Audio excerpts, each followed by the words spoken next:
오늘 아침 하나님께서 우리에게 주시는 말씀은 시편 24편 3절로 4절 말씀입니다. 시편 24편 3절 4절 말씀, 우리 한 마음으로 주의 말씀 봉독토록 합니다. 여호와의 산에 오를 자 누구며 그 거룩한 곳에 설 자가 누군고, 곧 손이 깨끗하며 마음이 청결하며 뜻을 허탄한 데 두지 아니하며 거짓 맹세치 아니하는 자로다. 아멘. 저는 오늘 본문 말씀을 통해서 순수한 마음과 단순한 의도라는 제목으로 주의 말씀을 선포하도록 하겠습니다. 하나님께서 사람을 평가하는 기준은 단 한 가지입니다. 중심입니다. 하나님은 마음을 보십니다. 사람은 스펙을 보고 또 그 사람의 외향을 봐요. 그러나 하나님은 오직 한 가지, 중심만을 보신다 하는 것을 우리는 분명히 알아야 합니다. 하나님께서 이제 이스라엘의 요청을 들으시고 또 첫 번째 왕을 세우려 했을 때 이새의 아들들 가운데 세우기를 원하셨습니다. 사울이 이새의 집에 도달했을 때에 그의 장자 엘리압을 보고 아주 쏙 마음에 들었습니다.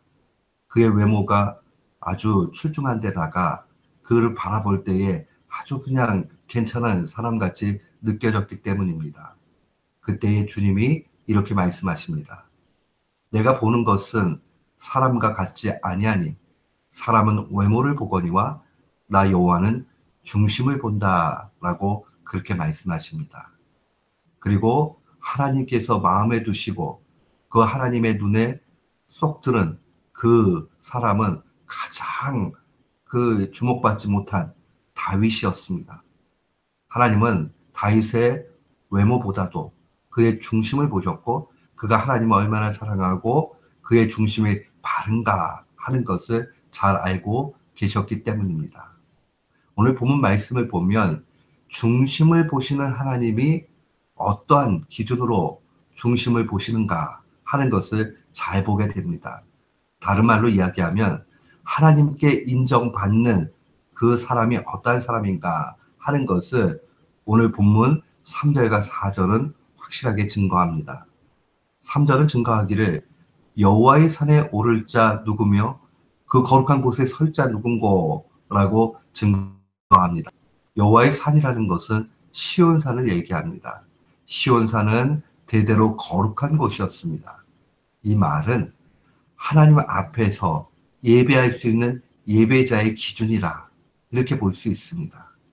즉, 이 말씀이 우리에게 알려주는 것은 하나님 앞에 참된 예배자가 어떻게 예배 드려야 하는가 하는 것을 확실하게 보여줍니다. 4절은 그것을 네 가지로 이야기합니다. 첫 번째는 손이 깨끗한 자입니다.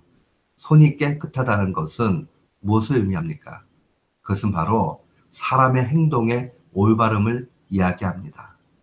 성경에서 손이라고 표현할 때는 대대로 행위를 나타낼 때 아주 은유적으로 사용하는 말입니다.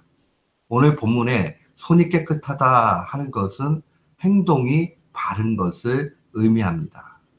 잠언서 31장 31절에 보면 그 손의 열매가 그에게 돌아갈 것이요 그 행한 일로 말미암아 성문에서 칭찬을 받는다라고 증거합니다. 여기서 그 손의 열매라는 말과 대꾸를 이루는 것은 그 행한 일이라는 이 표현입니다. 결국 손의 열매, 그 행동의 결과를 통해서 성문에서 칭찬을 받기도 하고 때로는 저주를 받기도 하지요. 결국 그 손의 열매는 얼마만큼 하나님 말씀에 충실하게 살아가는가, 실천하는 믿음에 대해서 의미합니다. 사랑하는 성도 여러분, 우리가 하나님 앞에 참된 예배자로 바로 살기 위해서 필요한 것은 하나님의 말씀에 충실하게 살아가는 것입니다. 이 사실을 마음에 꼭 기억하십시오. 또한 두 번째로 보면 마음이 청결한 자가 하나님의 산에 오를 수 있다. 예배자로 살아갈 수 있다라고 증거합니다. 마태복음 5장 8절은 증거할 때에 마음이 청결한 자는 복이 있나니 그들이 하나님을 본다라고 주님 말씀하셨습니다. 예수님께서 이 땅 계실 때에 이 팔복을 설교하시면서 마음이 청결한 자가 하나님을 본다라고 증거합니다. 마음이 깨끗하면 하나님을 볼 수 있습니다. 이 말씀은 우리가 눈으로 하나님을 단순히 가시적으로 본다 하는 의미가 아니라 하나님의 뜻을 바로 분별하게 된다는 겁니다. 순수한 마음, 깨끗한 마음, 이 마음에서 하나님의 뜻을 분별하게 됩니다. 우리의 마음이 오염되고 우리의 마음이 바른 곳을 향하지 않고 자꾸 죄악길로 달려가고 하면 하나님의 뜻을 알 수 없습니다. 우리가 하나님의 그 뜻하신 바를 아무리 간절히 바라도 마음이 순수하지 못할 때에 우리는 분별할 수 없다 하는 것을 기억해야 됩니다. 또한 예배자는 어떠한 사람입니까? 세 번째로 보면 뜻을 허탄한 데 두지 않는 사람이 예배자라 그렇게 증거합니다. 이 허탄하다 하는 이 말은 허무한 것, 가치 없는 것을 의미합니다. 이것은 방향성을 나타내죠. 의도성입니다. 이 바른 의도 가운데 있지 아니하면 뜻은 허탄한 대로 빠지게 됩니다. 그래서 우리의 의도는 단순해야 됩니다. 그 의도는 어떻게 단순해야 됩니까? 하나님이 원하시는 대로 그냥 살겠다. 내 생각, 내가 바라는 것, 이것이 아니라 내가 이거 하면 하나님이 기뻐하실까? 오직 한 가지 의도를 가지고 살아갈 때 우리는 참된 예배자로 살 수 있습니다. 마지막으로 우리가 볼 수 있는 것은 거짓 맹세치 않는 것이라 그렇게 증거합니다. 거짓이라는 것은 사탄의 속성입니다. 사탄은 자꾸 우리로부터 거짓을 뽑아내려고 합니다. 그리고 거짓 가운데 속입니다. 우리는 초대 교회의 일꾼 중에 한 사람이었던 아나니아와 삽비라 부부를 잘 압니다. 이들은 자신의 소유를 팔아서 하나님께 헌금했습니다.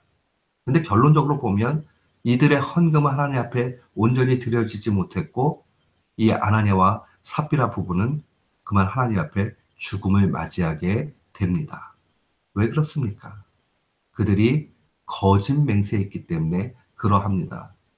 온전히 하나님 앞에 바치겠다라고 사람 앞에 그렇게 내세워 놓고 실상은 그 밭을 다 팔아놓고 돈이 생기니까 마음이 바뀌어서 일부만을 드린 겁니다. 속임수가 나타난 것이죠. 그때에 베드로 사도는 꾸짖어 이렇게 이야기합니다. 아나니아야 어찌하여 사탄이 네 마음에 가득하여 네가 성령을 속이고 땅값 얼마를 감췄냐라고 그렇게 이야기합니다. 결국 사탄의 미혹 가운데 빠지는 것, 그것은 거짓 맹세로 나타납니다. 오늘 우리가 본 이 네 가지 예배자의 특징에 관해서 보면 첫 번째와 네 번째, 다른 말로 얘기하면 손이 깨끗한 것과 거짓 맹세치 않는 것은 어떤 외적인 결과를 나타내는 포괄적 표현입니다. 반면에 두 번째와 세 번째, 마음이 청결하며 뜻을 허탄한 데 두지 않는다는 것은 이런 것을 나타내지 않게 할 수 있는 내적인 원인입니다. 마음이 청결하면 행동이 나쁘게 나오지 않습니다. 마음이 청결하면 거짓 맹세하지 않습니다. 뜻을 허탄한 데 두지 아니하면 행동이 올바릅니다. 뜻을 허탄한 데 두지 않게 될 때에 우리는 거짓에서 벗어날 수 있게 됩니다. 하나님의 사람이었던 경건했던 그 토마스 아켄피스는 이런 이야기합니다. 단순함과 순수함, 이 두 나에게는 우리를 이 땅의 문제로부터 떠나 더 높은 곳으로 인도할 것이다. 결국 우리가 단순한 그런 의도성을 가지고 순수한 마음을 가지고 그렇게 살아갈 때에 하늘을 바라보면서 하나님 마음에 합한 자로 나아가게 된다는 겁니다. 우리의 의도는 단순해야 하고 우리의 감정, 마음이죠. 마음은 순수해야 된다. 단순한 생각은 하나님의 뜻을 구한다. 이거 내가 하면 하나님이 기뻐하실까? 이거 하나만 구하게 되지요. 순수한 마음은 그분을 바라보고 헤아리게 된다. 하나님의 뜻을 알게 되는 것이죠. 그러면서 그가 결론적으로 이야기하는 것은 이겁니다. 하나님의 뜻과 이웃에 대한 선행 외에는 다른 것에 관심을 가지지 않는다면 풍요로운 내적 삶을 누리게 될 것이다. 하나님의 말씀은 우리에게 하나님을 사랑하고 이웃을 사랑하라 명령하십니다. 하나님의 경건한 사람도 역시 그 말씀을 붙잡고 우리에게 이야기합니다. 하나님의 뜻과 이웃에 대한 선행 외에 다른 것에 관심을 가지지 않는다면 풍요로운 내적 삶을 누리게 될 것이다. 사랑하는 성도 여러분, 오늘 이 아침 이 말씀을 마음에 간직하십시오. 누가 여호와의 성산에 오를 수 있습니까? 바로 이 네 가지 내용을 기억하되 특별히 두 번째, 세 번째 나와 있는 마음의 순수함과 의도의 그 단순함을 기억하면서 오늘도 내일도 날마다 승리하는 귀한 교우들 되시기를 주님의 이름으로 축원합니다. 아멘.